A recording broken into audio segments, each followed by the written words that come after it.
ಶ್ರೀ ಗುರುಭ್ಯೋ ನಮಃ. ಇದು ಕೂಡ ಒಂದು ಸಾಂದರ್ಭಿಕವಾದಂತಹ ಉಪನ್ಯಾಸ. ಮಹಾಭಾರತ, ಮಧ್ವವಿಜಯ ಇವೆಲ್ಲ ಆ ಕಡೆ ನಡೆದಿವೆ ಒಂದು ಕಡೆಯಲ್ಲಿ. ಇದು ಕೂಡ ಒಂದು ಸಾಂದರ್ಭಿಕವಾದಂತಹ ಉಪನ್ಯಾಸ ಮಾಡಬೇಕು ಅಂತ ಅಂದ್ಕೊಂಡಿದ್ದೆ ನಿನ್ನೆ. ಆದರೆ ಧರ್ಮದ ಬಗ್ಗೆ, ಧರ್ಮ ಹೇಗೆ ಆಚರಣೆ ಮಾಡಬೇಕು, ಅದಕ್ಕೇನು ಇತಿಮಿತಿಗಳಿರಬೇಕು ಅಂತ ಅನ್ನೋದ್ರನ್ನ ಬೇಕಾದಷ್ಟು ಸರಿ ಹಿಂದೆ ಹೇಳಿದ್ರಿಂದ ಮತ್ತೆ ಅದನ್ನೇ ಯಾಕೆ ಹೇಳೋದು ಅನ್ನೋ ದೃಷ್ಟಿಯಿಂದ ಹೇಳಲಿಕ್ಕೆ ಹೋಗಲಿಲ್ಲ ನಿನ್ನೆ.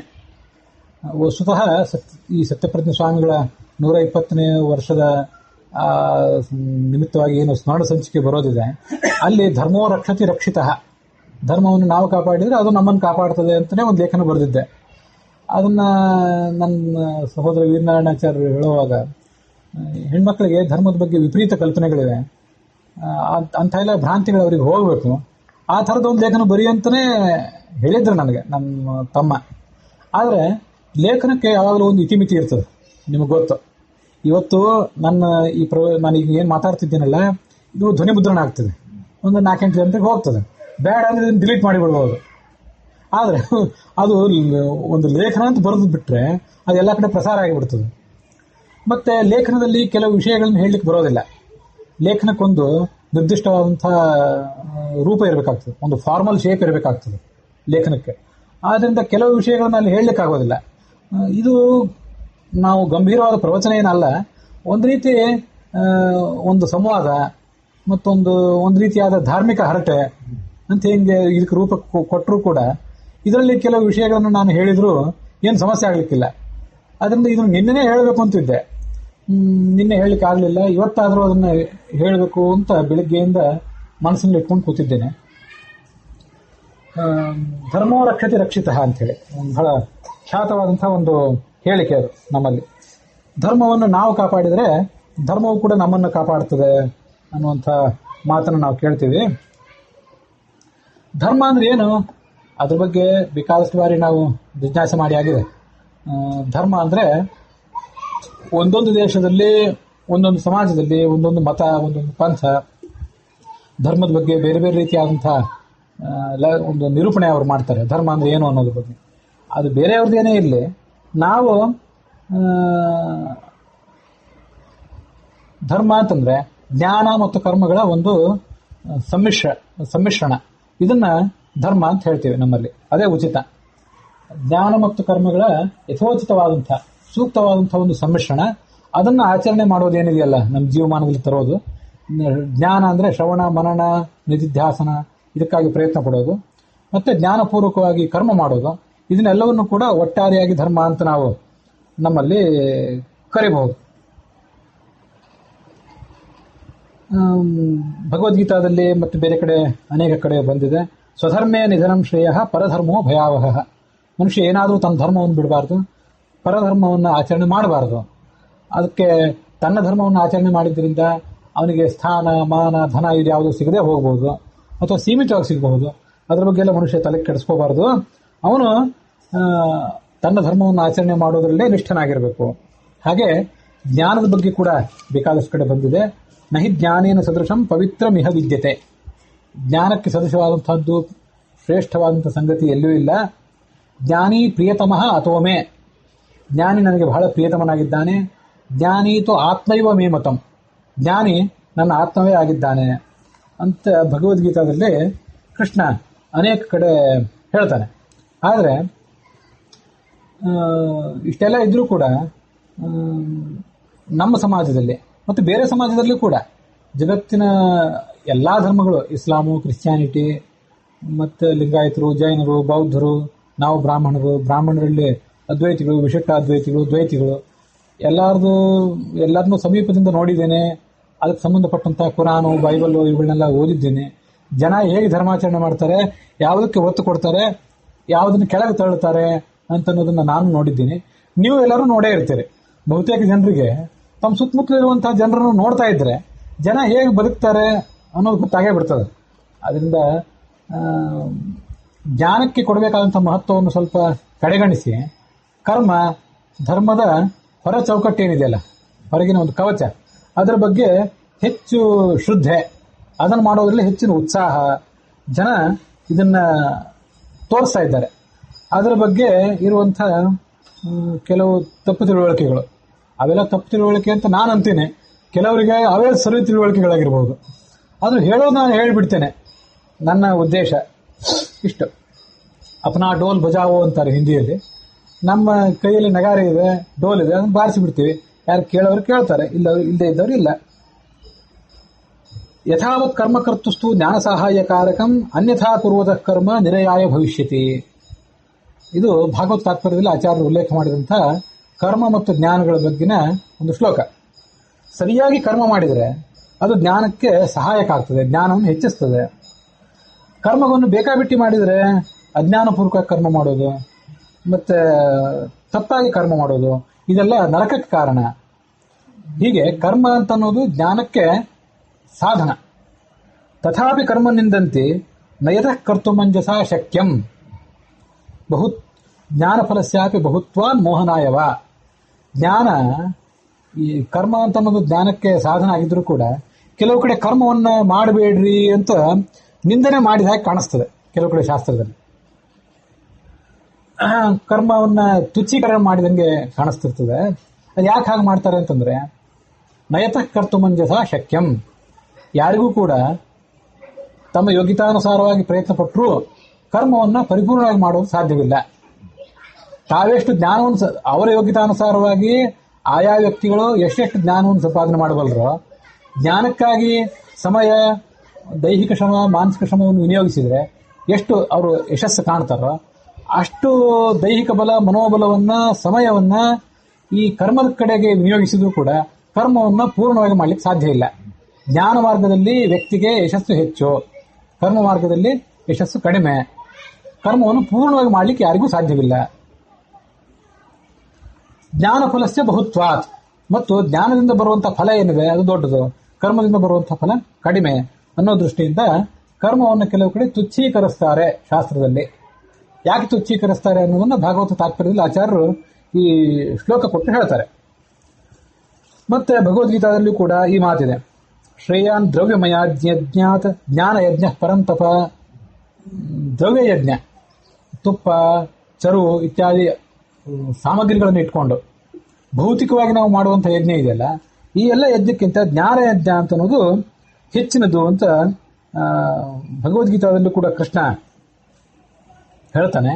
ಆದರೂ ನಮ್ದೆಲ್ಲಾರದು, ಬಹುತೇಕ ಜನರದು, ಎಲ್ಲಾ ಧರ್ಮಗಳಲ್ಲೂ ಕೂಡ ಕರ್ಮ ಧರ್ಮದ ಹೊರ ತೊಗಟೆ, ಅದರ ಬಗ್ಗೆನೇ ಗಮನ ಇರುವಂತೆ ಕಾಣಿಸ್ತದೆ.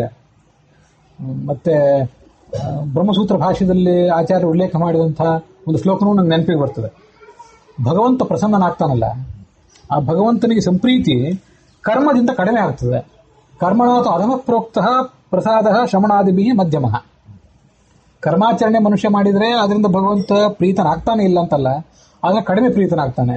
ಅದಕ್ಕಿಂತ ಹೆಚ್ಚಿನ ಪ್ರೀತಿ ಭಗವಂತನಿಗಾಗೋದು ನಾವು ಶ್ರವಣ ಮರಣ ಮಾಡಿದರೆ. ಶ್ರವಣ ಮರಣವನ್ನು ಕೂಡ ಅರ್ಧಮರ್ಧ ಮಾಡಿ ಬಿಟ್ರೆ ಅದರಿಂದ ಪೂರ್ಣ ತೃಪ್ತಿ ಆಗೋದಿಲ್ಲ ಅವನಿಗೆ. ಶ್ರವಣ ಮನನಗಳು ಸ್ವಚ್ಛವಾದ ಜ್ಞಾನಕ್ಕೆ ದಾರಿ ಮಾಡಿಕೊಡ್ಬೇಕು. ಜ್ಞಾನ ಸಂಪತ್ಯಾತು ಪ್ರಸಾದ ಉತ್ತಮೋ ಮತಃ. ಜ್ಞಾನ ಸಂಪತ್ತಿಯಿಂದ ಅವನಿಗೆ ಹೆಚ್ಚು ಪ್ರೀತಿ. ಇದನ್ನೆಲ್ಲ ಬ್ರಹ್ಮಸೂತ್ರ ಭಾಷೆಯಲ್ಲೂ ಕೂಡ ಆಚಾರ್ಯರು ಉದಾಹರಿಸಿದ ಈ ಶ್ಲೋಕದ ಮೂಲಕ ನಾವು ತಿಳ್ಕೋಬಹುದು.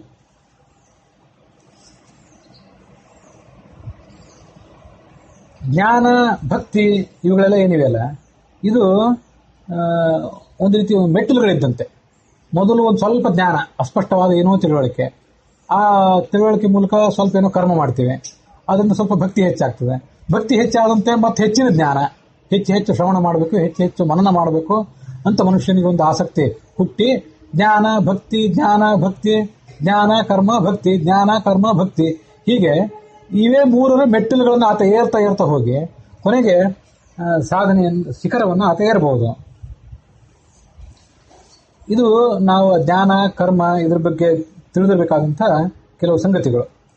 ಭಾಗವತದಲ್ಲಿ ಧರ್ಮದ ಅಂಧಾಚರಣೆಯನ್ನು ಮಾಡುವವರನ್ನ ಕೆಲವು ಕಡೆ ಹಾಸ್ಯ ಮಾಡಿದ್ದು ಕಂಡು ಬರ್ತದೆ. ಚೆನ್ನಾಗಿ ಧರ್ಮಾಚರಣೆ ಮಾಡ್ತೀರಿ, ಆದರೆ ಭಗವಂತನ ಕುರಿತಾದಂತಹ ಶಾಸ್ತ್ರಗಳನ್ನು ಕೇಳೋದ್ರಲ್ಲಿ ನಿಮಗೆ ಆಸಕ್ತಿ ಇಲ್ಲ ಅಂತ ಆದರೆ ನೀವೇನು ಧರ್ಮಾಚರಣೆ ಮಾಡ್ತಿದ್ದಿಲ್ಲ ಅದು ಶ್ರಮ. ಧರ್ಮ ಸ್ವನುಷ್ಠಿತ ಪುಂಸಾಂ ವಿಶ್ವಕ್ಸೇನ ಕಥಾಸುಯ ನೋತ್ಪಾದಯೇ ದ್ಯತಿರತಿಂ. ಚೆನ್ನಾಗಿ ಧರ್ಮಾಚರಣೆ ಮಾಡಿದರೆ ಆದರೆ ಶ್ರವಣಕ್ಕೆ ಬೇಕಾದಂತಹ ತಯಾರಿ ಆಗಲಿಲ್ಲ, ಹಾಗಾಗಿ ಬಿಟ್ರೆ ಅದು ಆ ಧರ್ಮ ಅನ್ನೋದು ಕೇವಲ ಒಂದು ಶ್ರಮ. ದೈಹಿಕವಾಗಿ ಮಾನಸಿಕವಾಗಿ ಅದೊಂದು ಶ್ರಮ. ಅದು ನಿಮಗೂ ಕಷ್ಟ, ಉಳಿದವರಿಗೂ ಕಷ್ಟ. ಸುಮ್ಮನೆ ಗೋಳಾಟ ಅಷ್ಟೇ. ಅದೊಂದು ಶ್ರಮ ಅನ್ನೋದನ್ನು ಕನ್ನಡದಲ್ಲಿ ಗೋಳಾಟ ಅಂತ ಹೇಳಿದೆ. ಅಯ್ಯೋ ಇಷ್ಟು ಕಷ್ಟ ಆಯ್ತು, ಆ ಕಷ್ಟ ಆಯ್ತು ಅಂತ ಗೋಳಾಡ್ಕೊಂಡು ಧರ್ಮಾಚರಣೆ ಮಾಡುವಂತ ಪರಿಸ್ಥಿತಿಗೆ ಮನುಷ್ಯ ಬಂದು ಮುಟ್ಟುತ್ತಾನೆ. ಮತ್ತೊಂದು ಅಂಥದೇ ಶ್ಲೋಕ ಇದೆ. ಕಿಂ ಸ್ಯಾದ್ ವರ್ಣಾಶ್ರಮಾಚಾರೈ ಕಿಂ ದಾನೈ ಕಿಂ ತಪಶ್ರುತೈ ಸರ್ವಾಘಗ್ನೋತ್ತಮ ಶ್ಲೋಕೆ ನಚೇದ್ ಭಕ್ತಿರದೋಕ್ಷಜೆ. ನಿಮ್ಮ ವರ್ಣಕ್ಕೆ ತಕ್ಕಂತೆ, ಆಶ್ರಮಕ್ಕೆ ತಕ್ಕಂತೆ ಕಟ್ಟುನಿಟ್ಟಾದ ಆಚಾರವನ್ನು ಮಾಡಿದ್ರಿ, ದಾನಗಳನ್ನು ಮಾಡಿದ್ರಿ, ಬೇಕಾದಷ್ಟು ತಪಸ್ಸು ಮಾಡಿದ್ರಿ. ಆದರೆ ಭಗವಂತನಲ್ಲಿ ಒಂದು ಭಕ್ತಿ ಹುಟ್ಟದೆ ಹೋದ್ರೆ ನಿಮಗೆ ಈ ಎಲ್ಲ ಕರ್ಮಗಳನ್ನು ಮಾಡಿ ಏನು ಉಪಯೋಗ? ಮತ್ತೊಂದು ಅದೇ ಭಾಗವತದ ಶ್ಲೋಕ ನಮ್ಮನ್ನು ಅಪಹಾಸ್ಯ ಮಾಡಿದೆ.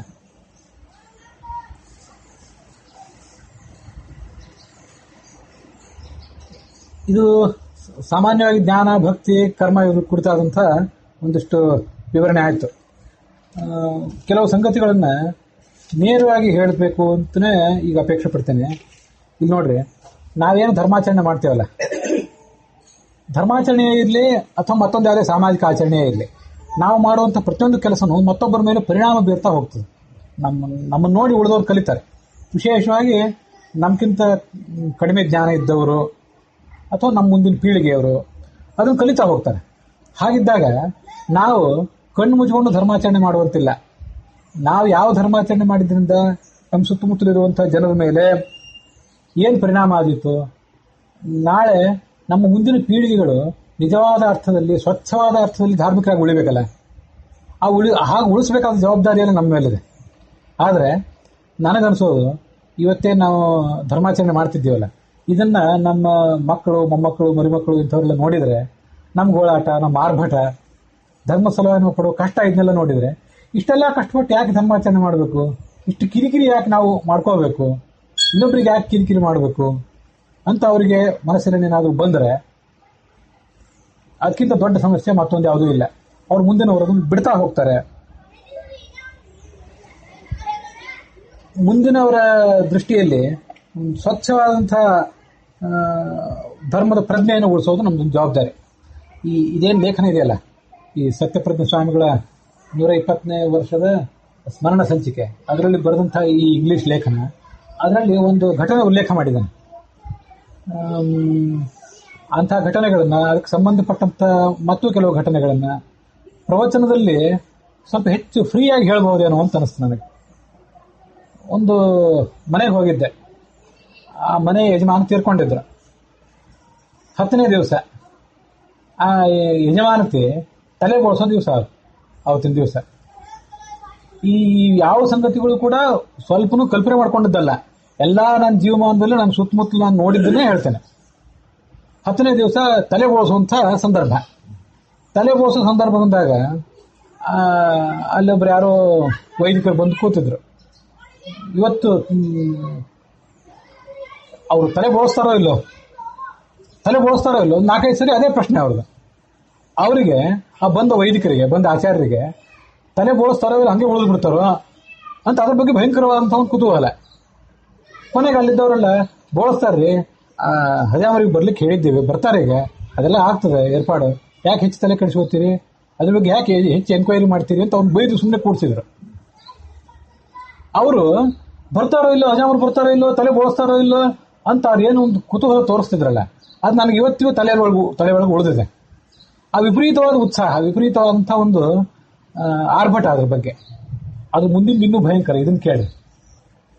ಅಲ್ಲೇ ಇದ್ದೆ ನಾನು. ಹಜಾಮರದವರು ಬಂದು ತಲೆ ಬೋಳಿಸ್ಬೇಕಾಗಿತ್ತು. ಒಬ್ರು ಯಾರಿಗೋ ಒಬ್ರಿಗೆ ಅಲ್ಲಿ ಹೋಗಿ ಹಜಾಮರನ್ನ ಕರ್ಕೊಂಡು ಬರ್ರಿ ಅಂತ ಹೇಳಿದರು. ಆ ಯಜಮಾನತಿಯ ಸಹೋದರ. ಈ ಸಹೋದರ ಏನು ಮಾಡಿದರು, ನಮ್ಮ ಅಕ್ಕ ಇವತ್ತು ವಿಧವೆ ಆಗಿದ್ದಾಳೆ, ಅವಳು ತಲೆ ಬೋಳಿಸ್ಬೇಕಾಗಿದೆ, ಆದರೆ ನನ್ನ ಕೈಯಾರು ಹೋಗಿ ನಾನು ಹಜಾಮನ್ ಕರ್ಕೊಂಡು ಬರ್ಲಿಕ್ಕೆ ನನಗೆ ಮನಸ್ಸಿಲ್ಲ, ನನಗೆ ಆಗೋಲ್ಲ ಇದು ಅಂದ್ಬಿಟ್ರು ಆ ಸಹೋದರ. ಮುಂದೆ ಅಲ್ಲಿ ಕೆಲವರು ಉಳಿದ ಮುತ್ತೈದೆಯರಿದ್ರು. ಅವರು ಒಂದು ಮಾತು ಹೇಳಿದ್ರು, ಬ್ರಾಹ್ಮಣರ ಮನೆಯಲ್ಲಿ ಹೆಣ್ಮಕ್ಳಾಗಿ ಹುಟ್ಟಬಾರ್ದಪ್ಪ. ನನಗೆಲ್ಲಾ ಮನಸ್ಸುಗಳು, ಎಲ್ಲಾ ಮಾತುಗಳು ಇವತ್ತು ನನ್ನ ತಲೆ ರೆಕಾರ್ಡ್ ಇದೆ. ಇದರಲ್ಲಿ ಒಂದು ಅಕ್ಷರವೂ ಸುಳ್ಳಿಲ್ಲ.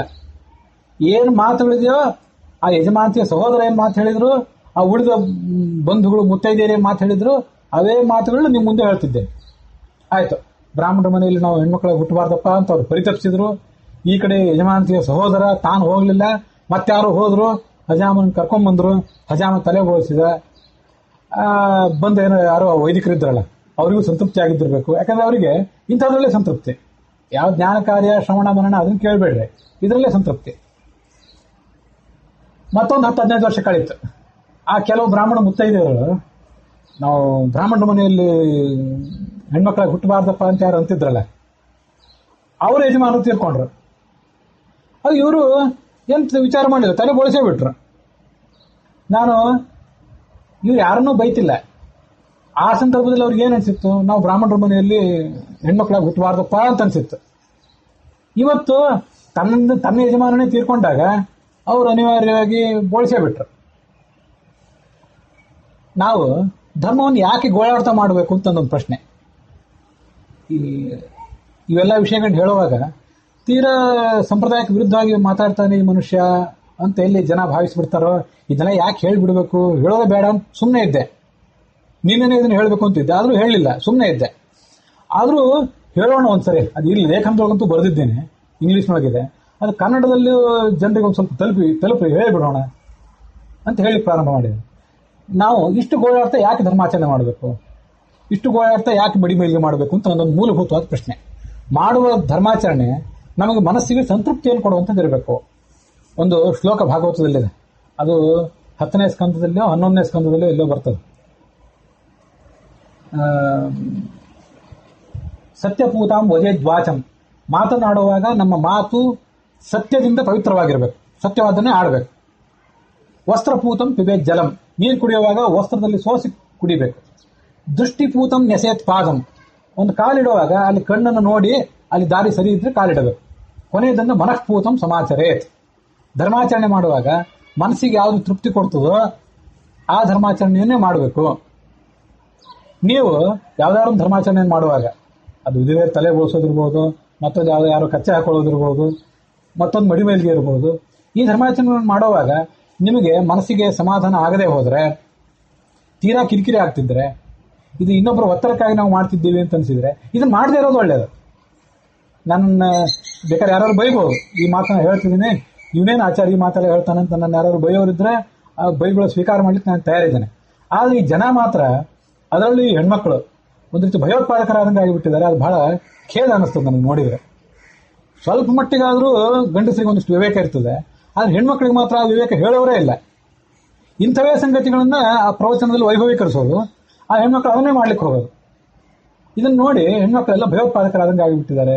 ಇದನ್ನ ಯಾಕೆ ನಾವು ಇಷ್ಟು ಕಷ್ಟಪಟ್ಟು ಧರ್ಮಾಚರಣೆ ಮಾಡಬೇಕು, ಇಷ್ಟು ಗೋಳಾಡ್ಕೊಂಡು ಯಾಕೆ ಮಾಡಬೇಕು ಅಂದ್ರೆ, ಒಂದು ವಿಷಯ, ನಮಗೆ ಎಲ್ಲಾ ಧರ್ಮಾಚರಣೆಗಳನ್ನು ಯಾತಕ್ಕಾಗಿ ಮಾಡಬೇಕು, ಅದ್ರ ಹಿಂದಿನ ಮರ್ಮ ಏನು, ಅದ್ರ ಹಿಂದೆ ಏನು ದೈಹಿಕ ವೈಜ್ಞಾನಿಕ ಕಾರಣಗಳಿದ್ವು, ಮಾನಸಿಕ ಕಾರಣಗಳೇನಿದ್ವು, ಆಧ್ಯಾತ್ಮಿಕ ಕಾರಣಗಳೇನಿದ್ವು ಅಂತ ನಮಗೆ ಇವತ್ತೆಲ್ಲ ಗೊತ್ತಾಗ್ತಿಲ್ಲ. ಗೊತ್ತಾಗದೇ ಇರೋದ್ರಿಂದ ನಾವು ಗೋಳಾಡ್ತಿದ್ದೇವೆ. ಕೆಲವು ಗೊತ್ತಿದ್ರು ಗೋಳಾಡ್ತಿದ್ದೇವಲ್ಲ, ಗೊತ್ತಿದ್ರು ನಾವೆಲ್ಲ ಏನು ಆಚರಣೆ ಮಾಡ್ತಿಲ್ಲ, ತರ್ತಿಲ್ಲ. ಹೀಗಿದ್ದಾಗ ಇಷ್ಟನ್ನೆಲ್ಲ ಯಾಕೆ ನಾವು ಕಷ್ಟಪಟ್ಟು ಗೋಳಾಡ್ಕೊಂಡು ಧರ್ಮಾಚರಣೆ ಮಾಡಬೇಕು? ಬಹಳ ಬೇಸರ ಅನ್ನಿಸ್ತದೆ ಇದ್ರ ಬಗ್ಗೆ. ಒಬ್ರು ವೈದಿಕರು ನನಗೆ ಭೇಟಿಯಾಗಿದ್ರು. ವೈದಿಕರು ಅಂತ ನಾನು ಹೇಳ್ತೀನಲ್ಲ, ಅವರು ವಿದ್ವಾಂಸರಲ್ಲ, ಅದಕ್ಕಾಗಿ ವೈದಿಕರು ಅಂತ ಹೇಳ್ತೇನೆ. ವಿದ್ವಾಂಸರಾಗಿದ್ರು ವಿದ್ವಾಂಸರು ಅಂತ ಹೇಳ್ತಿದ್ದೆ. ವೈದಿಕರು ಅವ್ರದ್ದೊಂದು ಊರಿನಲ್ಲಿ ಮಠ. ನಮ್ಮ ಮಠದಲ್ಲಿ ನಾವು ಯಾವ ಮಡಿ ವಿಧವೆಯರು ತಲೆ ಬೋಳ್ಸ್ಕೊಂಡಿರೋದಿಲ್ಲ, ಮಡಿ ಆಗಿರೋದಿಲ್ಲ, ಅಂಥವ್ರನ್ನ ನಾವು ಒಳಗೆ ಕರೆದು ಕೂಡಿಸೋದಿಲ್ಲ. ನಾವು ಅವರೆಲ್ಲ ದೂರ ಇಡ್ತೀವಿ, ಅವ್ರಿಗೆಲ್ಲ ಹೊರಗೆ ಆ ಕಡೆ ಪಂಕ್ತಿ ಹಾಕ್ತೀವಿ. ನಮ್ಮ ಮಠದಲ್ಲಿ ನಾವು ಯಾವ ಥರ ಪಾವಿತ್ರ್ಯ ಮೇಂಟೈನ್ ಮಾಡಿದ್ದೀವಿ ಅದನ್ನೆಲ್ಲ ಸಂಭ್ರಮೋತ್ಸಾಹದಿಂದ ಹೇಳ್ತಾ ಹೋದ್ರು ನನ್ನ ಎದುರಿಗೆ ಮತ್ತೊಂದು ಕೆಲವು ಜನರ ಎದುರಿಗೆ. ಆಯ್ತು, ಕೇಳ್ತಾ ಕೂತಿದ್ದು ನಾವು. ನಾನು ಕೇಳಿದೆ, ಆಯ್ತು ಮಡಿ ಹೆಂಗಸರಿಗೆ ಮಾತ್ರ ನೀವು ಅಲ್ಲಿ ಆದ್ಯತೆ ಕೊಡ್ತೀರಿ, ಯಾವ ವಿಧವೆಯರು ತಲೆ ಬೋಳ್ಸ್ಕೊಂಡಿಲ್ಲ, ಸಖೇಶಿಯರಾಗಿದ್ದಾರೆ, ಅವ್ರನ್ನೆಲ್ಲ ದೂರ ಇಡ್ತೀರಿ, ಎಲ್ಲ ಸರಿ. ಮತ್ತೆ ಕೆಲವು ಬ್ರಾಹ್ಮಣರು ನಮ್ಮಂಥವ್ರು ಶಿಖಾ ಬಿಡದೇ ಇದ್ದವರು, ಕ್ರಾಫ್ ಬಿಟ್ಟವ್ರಿಗೆ ಏನ್ ಮಾಡ್ತೀರಿ? ಅಲ್ಲ, ನಿಮಗೂ ಸ್ವಲ್ಪ ಬೇರೆನೆ ಕೂಡಿಸ್ತೇವೆ. ತಲೆ ಯಾರು ಬೋಳ್ಸಿಲ್ಲ, ಶಿಖಾ ಯಾರು ಬಿಟ್ಟಿಲ್ಲ ಅಂಥವರಿಗೆ ಬೇರೆ ಪಂಕ್ತಿ, ಶಿಖಾ ಬಿಟ್ಟವರಿಗೆ ತಲೆ ಬೋಳ್ಸಿದವರಿಗೆ ಆದ್ಯತೆ ಕೊಡ್ತೀವಿ, ಮೊದಲನೇ ಪಂಕ್ತಿ ಆದ್ಯತೆ ಕೊಡ್ತೀವಿ ಅಂತೆಲ್ಲ ಹೇಳಿದ್ರು. ನಾನು ಅವರ ಧರ್ಮಾಚರಣೆ, ಅವ್ರ ಶ್ರದ್ಧೆ ಅದನ್ನು ನೋಡಿ ಬಹಳ ಸಂತೋಷನೇ ಪಟ್ಟೆ. ಎಲ್ಲ ನಡೆದ ಸಂಗತಿನೇ. ಮತ್ತೊಂದು ಕಡೆ ಅದೇ ವೈದಿಕರು ಮತ್ತೊಂದು ಮನೆಯಲ್ಲಿ ಭೇಟಿಯಾದರು ನನಗೆ. ಬೇರೆ ಊರು, ಬೇರೆ ದಂಪತಿಗಳು, ಬೇರೆ ಒಂದು ಮನೆ. ಎಷ್ಟು ಆಶ್ಚರ್ಯ ಅನ್ನಿಸ್ತಂತಂದ್ರೆ ಆ ಮನೆಯಲ್ಲಿ ಆ ದಂಪತಿಗಳು ಒಳ್ಳೆ ಶುದ್ಧವಾದ ಆಚಾರ ವಿಚಾರ ಇಟ್ಕೊಂಡವರು. ಆ ಮನೆ ಯಜಮಾನತು ದೊಡ್ಡ ವಿದ್ವಾಂಸ, ನಿತ್ಯ ಪಾಠ ಪ್ರವಚನ ಎಲ್ಲ ಮಾಡುವಂಥ ವಿದ್ವಾಂಸ, ಎಲ್ಲ ಸ್ವಾಮಿಗಳಿಗೂ ಮೆಚ್ಚುಗೆ ಆದಂಥ ಒಬ್ಬ ವ್ಯಕ್ತಿತ್ವ ಇದ್ದಂಥ ಒಬ್ಬ ವಿದ್ವಾಂಸ. ಅಂಥವ್ರ ಮನೆಯಲ್ಲಿ ಕಾಫಿ ಟೀ ಇಲ್ಲವೇ ಇಲ್ಲ, ಬಿಟ್ಬಿಡ್ರೆ. ಈ ವೈದಿಕ ಅವ್ರ ಮನೆಗೆ ಹೋಗಿದ್ರು, ಈ ಸದರಿ ವೈದಿಕ.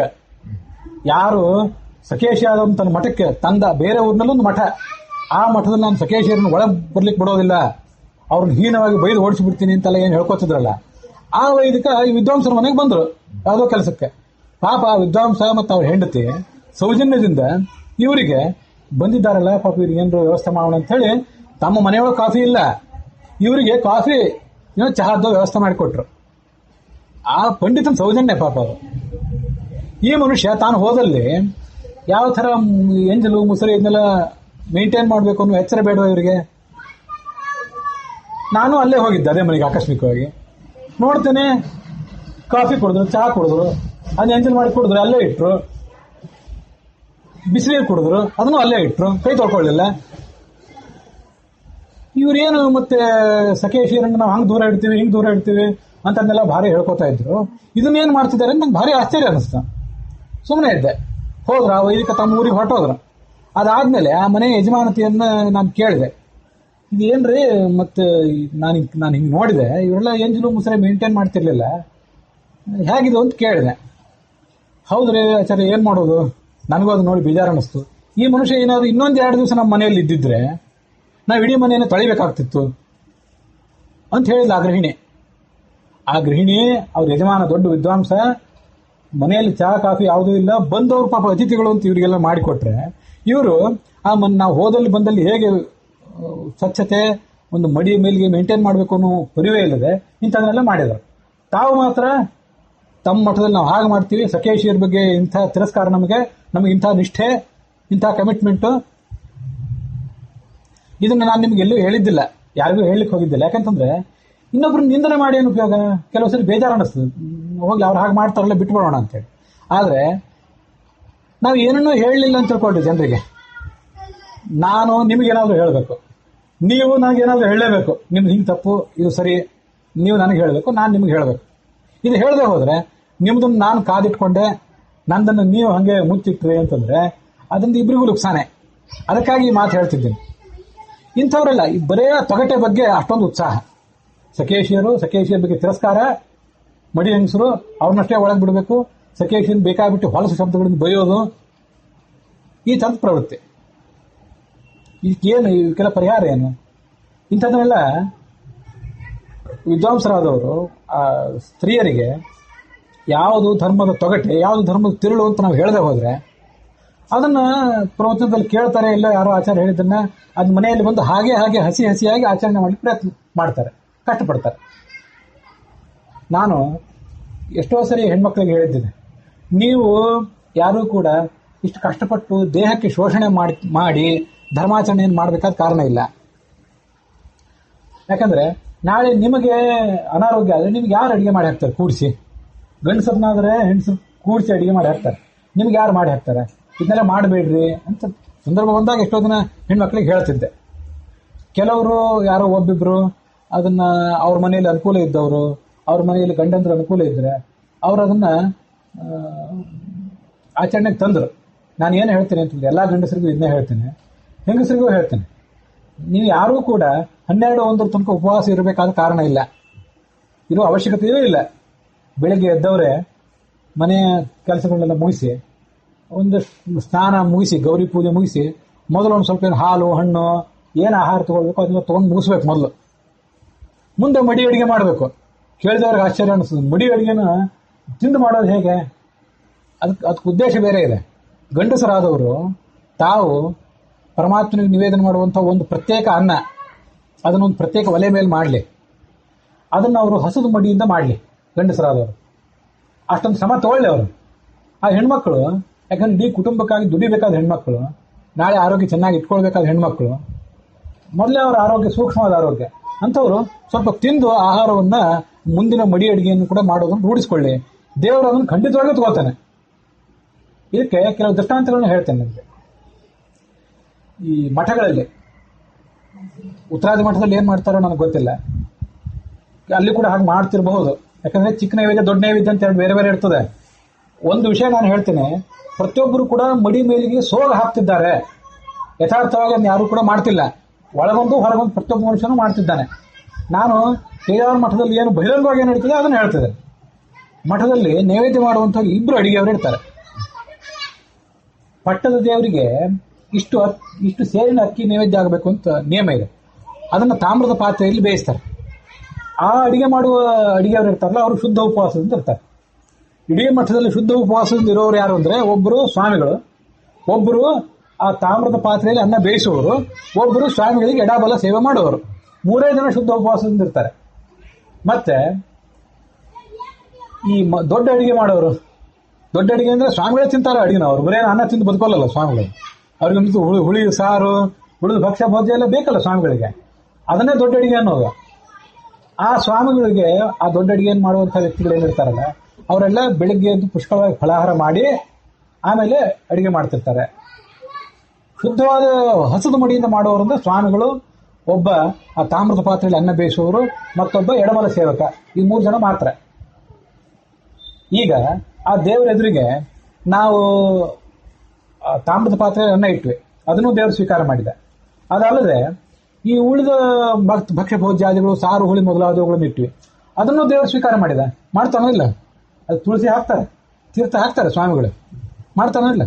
ಅಷ್ಟು ಮಾಡೋದಾದ್ರೆ ನಮ್ಮ ಮನೆಯಲ್ಲಿ ನಮ್ಮ ಹೆಣ್ಮಕ್ಳು, ನಮ್ಮ ತಾಯಿ, ನಮ್ಮ ತಂಗಿಯಂದರು, ನಮ್ಮ ಹೆಂಡಂದರು, ಇವರು ಸ್ವಲ್ಪ ಬೆಳಿಗ್ಗೆ ಎದ್ದು ಹೊಟ್ಟೆ ತುಂಬ ಆಹಾರ ತಗೊಂಡು ಯಾವುದೇ ಸಂಕಟ ಗೋಳಾಟ ಇಲ್ಲದೇನೆ ಮತ್ತೆ ಮಡಿಯಲ್ಲಿ ಅಡಿಗೆ ಮಾಡಿದರೆ ಅದನ್ನ ದೇವ್ರು ತಗೊಳ್ಳಲ್ಲ ಅಂತಂತಾನೇನು?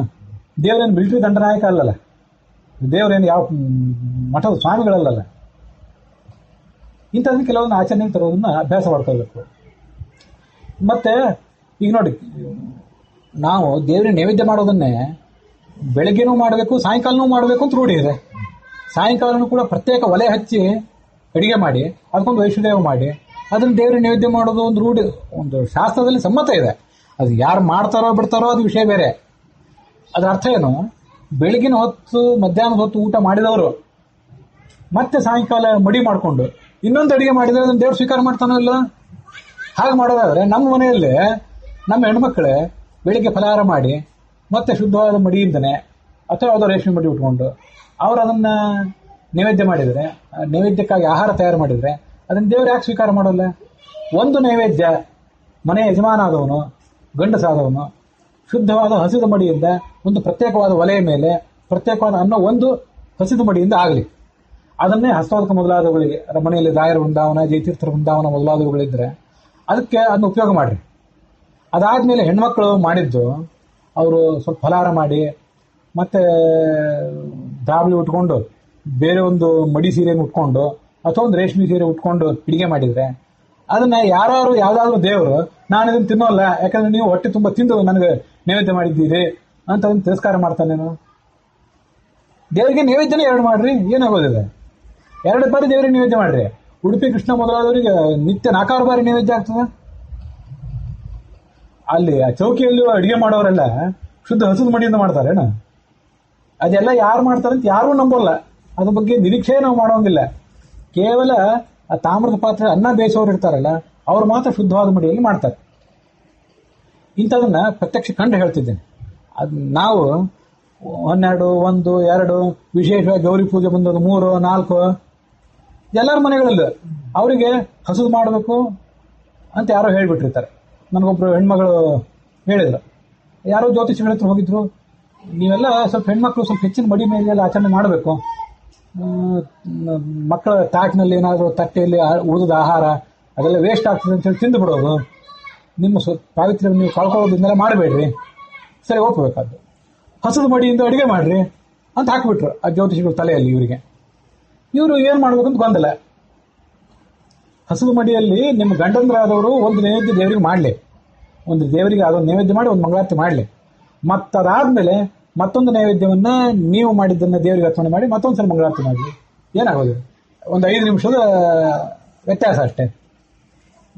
ಜ್ಯೋತಿಷಿಗಳಾದವರಾಗಲಿ ಯಾರೇ ವಿದ್ವಾಂಸರಾಗಲಿ ಇದನ್ನ ಹೆಣ್ಮಕ್ಳಿಗೆ ಪಾಮರರಿಗೆ ಇಂಥ ವಿಷಯಗಳನ್ನ ತಲೆಯಲ್ಲಿ ಹಾಕಿ ಅವರನ್ನ ಇಂಥದಕ್ಕೆ ಪ್ರೋತ್ಸಾಹಿಸೋದನ್ನು ಬಿಡಬೇಕು ಅಂತ ನನ್ನೊಂದು ಮನವಿ.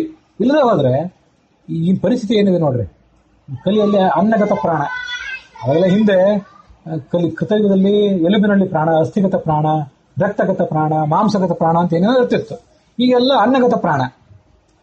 ಮತ್ತೆ ಕಾಲ ಬದಲಾಗಿದೆ, ನಿಮ್ಗೆಲ್ಲರಿಗೂ ಗೊತ್ತಿದೆ, ವಿಶೇಷವಾಗಿ ನಿಮ್ಮಂತ ಹಿರಿಯರಿಗೆ ಗೊತ್ತು. ಹಿಂದೆ ಆಹಾರದಲ್ಲಿ ಏನು ಸತ್ವ ಇತ್ತು, ಆ ಆಹಾರದಲ್ಲಿ ಇವತ್ತಿನ ಆಹಾರದಲ್ಲಿ ಆ ಸತ್ವ ಇಲ್ಲ. ಆದ್ರಿಂದ ನಮಗೆ ಉಪವಾಸಗಳು ಇತ್ಯಾದಿಗಳು ಹೆಚ್ಚು ತಡೆಯೋದಿಲ್ಲ, ಅನಾರೋಗ್ಯಕ್ಕೆ ತುತ್ತಾಗ್ತಾನೆ ಮನುಷ್ಯ. ಈ ಬದಲಾದ ಪರಿಸ್ಥಿತಿಗಳನ್ನ ನಾವು ಗಮನಿಸಬೇಕಲ್ಲ. ಎಲ್ಲದಕ್ಕಿಂತ ದೊಡ್ಡ ಸಮಸ್ಯೆ ಏನಂದ್ರೆ ಎಲ್ಲಾ ಮಡಿ ಮನೆತನಗಳಲ್ಲೂ ಕೂಡ ವಿಭಕ್ತ ಕುಟುಂಬಗಳು, ಅವಿಭಕ್ತ ಕುಟುಂಬಗಳಿದ್ದವು ಮೊದಲು. ದೊಡ್ಡ ದೊಡ್ಡ ಕುಟುಂಬಗಳಿದ್ದರಿಂದ ಒಂದೊಂದು ಕೆಲಸ ಒಬ್ಬೊಬ್ರು ಮಾಡ್ತಿದ್ರು. ಹಾಗಾಗಿ ಯಾರಿಗೂ ಅದು ಹೊರೆ ಅನ್ನಿಸ್ತಿರ್ಲಿಲ್ಲ. ಸರಳವಾಗಿ ಮನೆಯ ಆಚಾರಗಳೆಲ್ಲ ನಡೆದು ಹೋಗಿಬಿಡ್ತಿದ್ವು. ಇವತ್ತು ಅಂಥ ಅವಿಭಕ್ತ ಕುಟುಂಬಗಳನ್ನು ನೋಡೋದು ಬಹಳ ವಿರಳ ಆಗಿದೆ. ಎಲ್ಲ ಕಡೆ ವಿಭಕ್ತ ಕುಟುಂಬಗಳು. ನಗರಗಳಲ್ಲಂತೂ ಆ ಗಂಡಂದರಾದವರು ಬೇಗ ಬೇಗ ಬೆಳಗಿನ ಅದೆಲ್ಲ ಮುಗಿಸಿ ಕಚೇರಿಗೆ ಹೋಗಬೇಕು. ಎಷ್ಟೋ ಕಡೆ ಹೆಂಡತಿನೂ ಕೂಡ ಕಚೇರಿಗೆ ಹೋಗಬೇಕು. ಇಂಥವೆಲ್ಲ ಸಮಸ್ಯೆಗಳು. ಹೀಗೆಲ್ಲ ಇದ್ದಾಗ ಆ ಮಡಿಯನ್ನು ನಾವು ಸ್ವಲ್ಪ ಸರಳೀಕರಣ ಮಾಡ್ಕೊಳ್ಳದೆ ಹೋದ್ರೆ, ನಾವು ಕೋಲ್ ಮೇಲಿನ ಮಡಿಯೇ ಆಗಬೇಕು, ಇಂಥದ್ದೇ ಆಗಬೇಕು, ಇಂಥದಕ್ಕೆಲ್ಲ ನಾವು ಗಂಟು ಬಿದ್ದರೆ, ಜೋತು ಬಿದ್ದರೆ ಬಾವಿ ನೀರಿನ ಮಡಿಯೇ ಆಗಬೇಕು. ಎಲ್ಲಿ ಅನುಕೂಲ ಇದ್ದವ್ರು ಮಾಡ್ತಾರೆ, ಇಲ್ಲ ಅಂತಲ್ಲ. ನಾವು ಅದನ್ನು ಬಲಾತ್ಕಾರವಾಗಿ ನಮ್ಮ ಹೆಂಡದ್ರ ಕಡೆಯಿಂದ ಮಾಡಿಸ್ಲಿಕ್ಕೆ ಹೊರಟ್ರೆ, ತಾಯಿಂದ್ರ ಕಡೆಯಿಂದ ಮಾಡಿಸ್ಲಿಕ್ಕೆ ಹೊರಟ್ರೆ ಅದರಿಂದ ನಮಗೂ ಸಮಸ್ಯೆ, ಅವರಿಗೂ ಸಮಸ್ಯೆ. ಯಾವ ಧರ್ಮವನ್ನು ಗೋಳಾಟ ಮಾಡಬಾರ್ದು ನನ್ನ ಅಭಿಪ್ರಾಯ. ಯಾಕಂದ್ರೆ ಒಂದು ವಿಷಯ ನಮಗೆ ತಲೆಯಲ್ಲಿರಬೇಕು,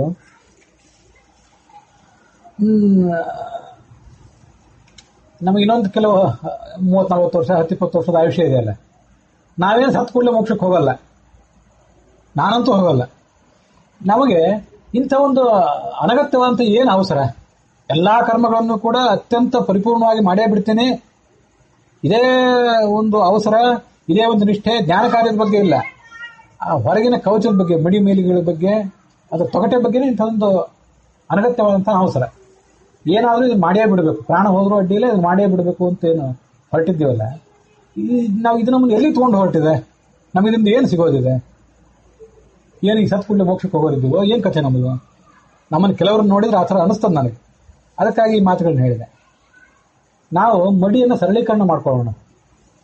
ಸರಳೀಕರಣ ಮಾಡಿಕೊಂಡು ಮಡಿಯನ್ನು ಎಷ್ಟು ಸಂತೋಷದಿಂದ ಆಚರಣೆ ಮಾಡಬಹುದು, ಪೂರ್ಣವಾದ ಆರೋಗ್ಯ, ಪೂರ್ಣವಾದ ಉತ್ಸಾಹಗಳನ್ನು ಮೈ ಮನಸ್ಸುಗಳಲ್ಲಿ ತುಂಬಿಕೊಂಡು ನಾವು ಧರ್ಮಾಚರಣೆಗಳನ್ನ, ಮಡಿ ಮೇಲಿಗಳನ್ನು ಮಾಡಬಹುದು ಅನ್ನೋದನ್ನು ಕಲ್ಕೋಬೇಕು.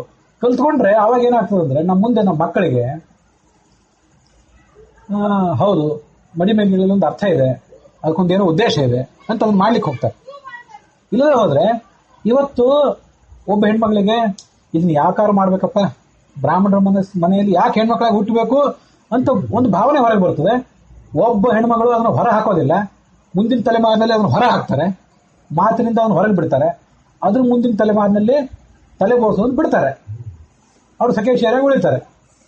ಅದು ಮುಂದೆ ಮತ್ತೆ ಯಾವ್ದಾವುದೋ ಪರಿಣಾಮಗಳಿಗೆ ದಾರಿ ಮಾಡಿಕೊಡ್ತದೆ. ಅದು ನಾವು ಮುಂದಿನ ಮಾಡಿಕೊಡ್ತದೆ ಅಂತ ಹೇಳಬೇಕಾಗಿಲ್ಲ, ಈಗಲೇ ಆಗ್ತದೆ ಅದು. ನಾನು ಎಷ್ಟೋ ಜನರಿಗೆ ತಮಾಷೆ ಹೇಳಿದ್ದಿದೆ, ಮನೆಯಲ್ಲಿ ವಿಪರೀತವಾದಂಥ ವಾತಾವರಣಗಳು, ವಿಚಿತ್ರವಾದ ವಾತಾವರಣಗಳು, ಮತ್ತೆ ಆಧುನಿಕ ಕಾಲದ ಸೆಳೆತಗಳು, ಇವೆಲ್ಲದರಿಂದಾಗಿ ಹೆಣ್ಮಕ್ಳು ಎಲ್ಲೆಲ್ಲೋ ಓಡಿ ಹೋಗ್ತಿದ್ದಾರೆ. ಎಲ್ಲರಿಗೂ ಗೊತ್ತಿದೆ ನಿಮ್ಗೆ. ಹೆಣ್ಮಕ್ಳು ನಮ್ಮ ಧರ್ಮದ ಚೌಕಟ್ಟನ್ನು ಮೀರಿ ಓಡಿ ಹೋಗ್ತಿದ್ದಾರೆ ಅಂತಂದ್ರೆ ಇಲ್ಲಿ ಎರಡು ಸಂಗತಿಗಳು. ಒಂದು, ಅವರಿಗೆ ಆಧುನಿಕ ವಾತಾವರಣದ ಸೆಳೆತ, ಕಾಮ, ಕ್ರೋಧ ಅದು ಇದ್ದದ್ದೇ. ಅದಲ್ಲದೆ ನಮ್ಮಲ್ಲಿ ತೀರಾ ವಿಚಿತ್ರವಾದಂತಹ, ನಿರ್ಬಂಧಿತವಾದಂತಹ ಒಂದು ವಾತಾವರಣ, ಧರ್ಮ ಕರ್ಮಗಳನ್ನು ಸರಿಯಾದ ತಿಳುವಳಿಕೆ ಇಲ್ಲದೆ ಮಾಡೋದು, ಒಂದು ಅನಗತ್ಯವಾದಂತಹ ಆರ್ಭಟ, ದರ್ಪ, ಇದು ಕೂಡ ಒಂದಿಷ್ಟು ಪಾತ್ರ ವಹಿಸಿದೆ ಅಂತ ನಾನು ಕೆಲವು ಕಡೆ ಸೂಕ್ಷ್ಮವಾಗಿ ಅವಲೋಕನ ಮಾಡಿದ್ದೀನಿ, ತಿಳ್ಕೊಂಡಿದ್ದೇನೆ. ಇವತ್ತು ನಮ್ಮ ಹೆಣ್ಮಕ್ಳು, ನಮ್ಮ ಮಕ್ಕಳು ಓಡಿ ಹೋಗ್ತಿರೋದಲ್ಲ, ನಾಳೆ ನಮ್ಮ ಹೆಣ್ಣಂದ್ರೆ ನಮ್ಮನ್ನು ಬಿಟ್ಟು ಓಡಿ ಹೋಗ್ತಾರೆ ಅಷ್ಟೇ. ಹೀಗೆ ಆದರೆ ಆ ದಿನ ಏನು ಬಹಳ ದೂರ ಇಲ್ಲ. ಕೆಲವರಿಗೆ ಇದನ್ನು ನಾನು ಹೇಳಿದ್ದೇನೆ. ಇದು ಯಾವುದನ್ನು ಮಾಡದೆ ವಿಪರೀತವಾಗಿ ಧರ್ಮದ ಹೊರ ತೊಗಟೆ, ಅದ್ರ ಬಗ್ಗೆ ನಾವು ಉತ್ಸಾಹ, ಆರ್ಭಟ ತೋರಿಸ್ತಾ ಹೋದ್ರೆ ಅದು ನಾವು ಮಾರಕ. ಅಂತ ಒಂದು ಹೇಳಿಕ್ಕೆ ಹೊರಟಿದ್ದೇನೆ. ಬಹುತೇಕ ಇದೊಂದೆಲ್ಲ ಹರಟೆ ಇದ್ದಂಗೆ. ಇದು ರೆಕಾರ್ಡ್ ಮೂಲಕ, ಈಗ ರೆಕಾರ್ಡ್ ಆಗಿದೆ, ವಾಟ್ಸಪ್ ಮೂಲಕ ಯಾರ್ಯಾರಿಗೆ ಹೋಗ್ಬೋದು. ನಿಮಗೆ ಯಾರ್ಯಾರು ಇದನ್ನು ಉಳಿಸ್ಕೋಬೇಕು ಅಂತ ಅಪೇಕ್ಷೆ ಪಟ್ಟರೆ ಇದನ್ನು ಉಳಿಸ್ಕೊಡ್ರೆ, ಬೇಡ ಅದನ್ನು ಡಿಲೀಟ್ ಮಾಡಿಬಿಡ್ರಿ, ನನಗೇನು ಅಭ್ಯಂತರ ಇಲ್ಲ. ಬೇರೆ ಮಧ್ವವಿಜಯ, ಮಹಾಭಾರತ ಅಂತ ಪ್ರವಚನ ಮಾಡುವಾಗ ಈ ಎಲ್ಲ ಕೆಲವು ಘಟನೆಗಳನ್ನು, ಉದಾಹರಣೆಗಳನ್ನ ನಾನು ಹೇಳ್ತಿದ್ನೋ ಇಲ್ಲ, ಕೆಲವೊಂದು ಹೇಳಲಿಕ್ಕೆ ಆ ಸಂದರ್ಭದಲ್ಲಿ ನನಗೂ ಸಂಕೋಚ ಆಗ್ತದೆ. ಇದೊಂದು ರೀತಿ ಧಾರ್ಮಿಕವಾದಂಥ ಹರಟೆ ಇದ್ದಂಗೆ. ಆದ್ದರಿಂದ ನಾನೇನು ಹಿಂಜರಿಲಿಲ್ಲ. ಹೇಳಬೇಕೋ ಬೇಡೋ ಅಂತ ಆಲೋಚನೆ ಮಾಡ್ತಾ ಸ್ವಲ್ಪ ಹಿಂಜರಿಕೆಯಿಂದನೇ ಹೇಳ್ರಿ ಪರವಾಗಿಲ್ಲ ಅಂತ ಕೆಲವರು ಹೇಳಿದ ಮೇಲೆ ಅದನ್ನು ಹೇಳಲಿಕ್ಕೆ ಹೊರಟಿದ್ದೇನೆ. ಧರ್ಮವನ್ನು ನಾವು ಸರಿಯಾದ ರೀತಿಯಲ್ಲಿ ತಿಳ್ಕೊಂಡು ಪಾಲನೆ ಮಾಡಿದರೆ ಅದು ನಮ್ಮನ್ನು ಕಾಪಾಡ್ತದೆ. ಇಲ್ಲದೆ ಧರ್ಮವನ್ನು ನಮ್ಮನ್ನು ಕೈ ಬಿಟ್ಟು ಬಿಡ್ತದೆ. ನಾವು ಭ್ರಷ್ಟರಾಗಿ ಹೋಗ್ತೀವಿ ಒಂದು ಕಾಲಕ್ಕೆ ಅಂತ ಅನ್ನೋದನ್ನು ನಾವು ಮನಗಾಣಬೇಕು. ವಿಶೇಷವಾಗಿ ಹೆಣ್ಮಕ್ಳು ಮನೆ ಕಾಣಬೇಕು. ಕೊನೆಯದೊಂದು ನನಗೆ ನೆನಪಿಗೆ ಬರ್ತದೆ. ಹೆಣ್ಮಕ್ಳು ಏನು ಮಾಡ್ತಾರೆ ಅಂತಂದ್ರೆ, ಬಹುತೇಕ ಹೆಣ್ಮಕ್ಳೆಲ್ಲ ಒಂದು ವಾತಾವರಣದಲ್ಲಿ ಬಂದಿಗಳಾಗಿಬಿಟ್ಟಿದ್ದಾರೆ. ಅವರಿಗೆ ಬೇರೆ ಮಾರ್ಗ ಇಲ್ಲ. ಹೊರಗಡೆ ಉದ್ಯೋಗ ಮಾಡೋದು, ಆ ಉದ್ಯೋಗದಲ್ಲಿ ಒಂದು ಒಳ್ಳೆಯ ಹೆಸರು, ಸ್ಥಾನ, ಮಾನ ಅಂಥವು ಇದ್ದರೆ ಅದೊಂದು ಮಾರ್ಗ. ಅದಿಲ್ಲ, ಇಲ್ಲಿ ಒಳಗೆ ನಿರ್ಬಂಧಿತರಾಗಿದ್ದಾರೆ. ಅವರು ಅದೇ ವಾತಾವರಣದಲ್ಲೇ ಒಂದು ಸ್ಥಾನ, ಮಾನ, ತನ್ನ ವ್ಯಕ್ತಿತ್ವಕ್ಕೊಂದು ರೆಕಗ್ನಿಷನ್ ಇದನ್ನೆಲ್ಲ ಅವ್ರು ಗಳಿಸಬೇಕಾಗಿದೆ. ಅದಕ್ಕಾಗಿ ಇಂಥ ಕೆಲವು ವಿಪರೀತಗಳನ್ನು ಮಾಡ್ಲಿಕ್ಕೆ ಹೋಗ್ತಾರೆ ಅಂತ ನನಗನ್ನಿಸ್ತು. ಸುಳ್ಳೆಲ್ಲ ಮಾಡ್ತಿದ್ದು. ಇದಕ್ಕೆ ಸ್ಟಾಕ್ ಹೋಮ್ ಸಿಂಡ್ರೋಮ್ ಅಂತ ಕರೀತಾರೆ ಮನಃಶಾಸ್ತ್ರದಲ್ಲಿ. ಸ್ವಿಟ್ಜರ್ಲ್ಯಾಂಡ್ನಲ್ಲಿ ಸ್ಟಾಕ್ ಹೋಮ್ ಅಂತ ಒಂದು ಊರು. ಅದನ್ನು ಹಿಂದೊಂದ್ಸರಿ ಹೇಳಿದ್ದೆ, ಈ ಪ್ರವಚನದಲ್ಲಿ ಹೇಳಿದ್ದೆ ಇಲ್ಲೋ ಗೊತ್ತಿಲ್ಲ, ಕೆಲವು ಬಾರಿ ಹರಟೆ ಹೊಡೆಯುವಾಗ ಹೇಳಿದ್ದೆ. ಅಲ್ಲೊಂದು ಅಪಹರಣ ಆಯಿತು. ಯಾರೋ ಒಂದು 2-3 ಜನ ಭಯೋತ್ಪಾದಕರು ಒಂದು 8-10 ಜನರನ್ನು ಅಪಹಾರ ಮಾಡಿಬಿಟ್ರು. ಗಂಡಸರು, ಮಕ್ಕಳು, ಹೆಣ್ಮಕ್ಳು, ವಿವಾಹಿತರಾದಂಥ ಕೆಲವು ಹುಡುಗಿಯರು, ಅವರನ್ನೆಲ್ಲರನ್ನು ಅಪಹಾರ ಮಾಡಿಬಿಟ್ರು. ಆ ಅಪಹಾರ ಮಾಡಿದಾಗ ಅದು ಎಷ್ಟೋ ಒಂದು 8-10 ದಿವಸ ಹಾಗೆ ಅಪಹರಣ ಮುಂದುವರಿಯಿತು. ಆ ಅಪಹರಣಕ್ಕೆ ಒಳಗಾದಂಥ ಒಬ್ಬಳು ಹುಡುಗಿ ಆ ಭಯೋತ್ಪಾದಕರಲ್ಲೇ ಒಬ್ಬನ ಪ್ರೀತಿ ಮಾಡ್ಲಿಕ್ಕೆ ಶುರು ಮಾಡಿಲ್ಲ. ಅದಕ್ಕೆ ಏನು ಅಂತಂದ್ರೆ, ತಾನು ಯಾರನ್ನು ಪ್ರೀತಿ ಮಾಡಬೇಕು, ನಿಜವಾಗಿ ನಾನು ಮುಂದೆ ಯಾರ ಜೊತೆ ಬಾಳ್ಬೇಕಾಗಿದೆ, ಅದ್ಯಾವುದು ಸರಿಯಾದಂಥ ಮುಂದಾಲೋಚನೆ, ದೂರದೃಷ್ಟಿ ಇಲ್ಲ. ಅಲ್ಲಿ ಭಯೋತ್ಪಾದಕರ ಅಪಹರಣಕ್ಕೆ ಒಳಗಾಗಿದ್ದೀವಿ. ಇವತ್ತು ಭಯೋತ್ಪಾದಕರ ಸಹಾನುಭೂತಿ ಗಳಿಸ್ಕೊಂಡ್ರೆ, ಭಯೋತ್ಪಾದಕರ ಜೊತೆ ನಾವು ಒಳ್ಳೆಯವರಾಗಿ ನಡ್ಕೊಂಡ್ರೆ, ಭಯೋತ್ಪಾದಕರನ್ನು ನಮ್ಮಂತೆ ನಾವು ಸ್ವೀಕರಿಸಿಬಿಟ್ರೆ ನಾವು ಸೇಫು ಅನ್ನೋ ಭಾವನೆ ಅಷ್ಟೇ. ಇದಕ್ಕೆ ಸ್ಟಾಕ್ ಹೋಮ್ ಸಿಂಡ್ರೋಮ್ ಅಂತಾರೆ ಮನಃಶಾಸ್ತ್ರದಲ್ಲಿ.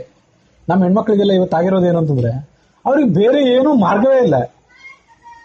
ನಮ್ಮಲ್ಲಿ ಒಬ್ರು ಹೆಣ್ಮಗಳು ತಮಗೇನೇನೋ ಕಿರಿಕಿರಿಗಳು ಕುಟುಂಬದಲ್ಲಿ, ಏನು ದೊಡ್ಡ ದೊಡ್ಡ ಕಿರಿಕಿರಿಗಳಲ್ಲ, ಸಣ್ಣ ಸಣ್ಣ ಕಿರಿಕಿರಿಗಳೇ. ಒಬ್ರು ಯಾರೋ ಮನಃಶಾಸ್ತ್ರದ ಹತ್ರ ಹೋದ್ರು. ಅವ್ರು ಅದನ್ನೆಲ್ಲ ನೋಡಿ 1-2-3 ಸರಿ ಏನೋ ಪರಿಹಾರನೂ ಹೇಳಿದರು. ಕೊನೆಗೊಂದ್ಸರಿ, ನೋಡಮ್ಮ ಇವೆಲ್ಲ ಬಹಳ ಚಿಕ್ಕದು, ಇದ್ರ ಬಗ್ಗೆ ಹೆಚ್ಚು ತಲೆ ಕೆಡಿಸ್ಕೋಬೇಡ ಅಂತ ಈ ಹೆಣ್ಮಗಳಿಗೆ ಸಮಾಧಾನ ಹೇಳಿದರು. ಸಮಾಧಾನ ಹೇಳಿ ಒಂದು ಮಾತು ಹೇಳಿದರು, ನೀನೇನು ಓದಿದ್ದಿ? ಇವಳೇನೋ ಒಂದು ದೊಡ್ಡ ಡಿಗ್ರಿ ಮಾಡಿದ್ಲು. ಸುಮ್ಮನೆ ಒಂದು ಕಡೆ ಒಳ್ಳೆ ಕೆಲಸಕ್ಕೆ ಸೇರ್ಕೊ. ಒಳ್ಳೆ ಕಡೆ ಎಲ್ಲರೂ ಕೆಲಸಕ್ಕೆ ಸೇರ್ಕೊಂಡ್ಬಿಟ್ರೆ ಇಂಥ ಕ್ಷುಲ್ಲಕ ವಿಷಯದ ಬಗ್ಗೆ ನಿನ್ನ ಮನಸ್ಸು ಹರಿಯೋದಿಲ್ಲ. ಇದು ಅಕ್ಷರಶಃ ನಡೆದ ಘಟನೆ. ನಾನು ಅಲ್ಲಿ ಕೇಳಿದ್ದನ್ನ ನಿಮ್ಮ ಎದುರಿಗೆ ಹೇಳ್ತಿದ್ದೇನೆ ಅಷ್ಟೆ. ಮಾಡ್ಲಿಕ್ಕೆ ಬೇರೆ ಕೆಲಸ ಇಲ್ಲದಕ್ಕಾಗಿ, ಇನ್ನೂ ಹೆಚ್ಚು ಮೌಲ್ಯಭರಿತವಾದ ಕೆಲಸಗಳಿಲ್ಲದಕ್ಕಾಗಿ ಹೆಣ್ಮಕ್ಳು ಕೆಲಸಕ್ಕೆ ಬಾರದ ವಿಷಯಗಳ ಬಗ್ಗೆ ಗಮನ ಹರಿಸ್ತಾರೆ. ಈ ಧರ್ಮದ ತೊಗಟೆ, ಧರ್ಮದ ಚರಟ, ಇದ್ರ ಬಗ್ಗೆ ಗಮನ ಹರಿಸ್ತಾರೆ.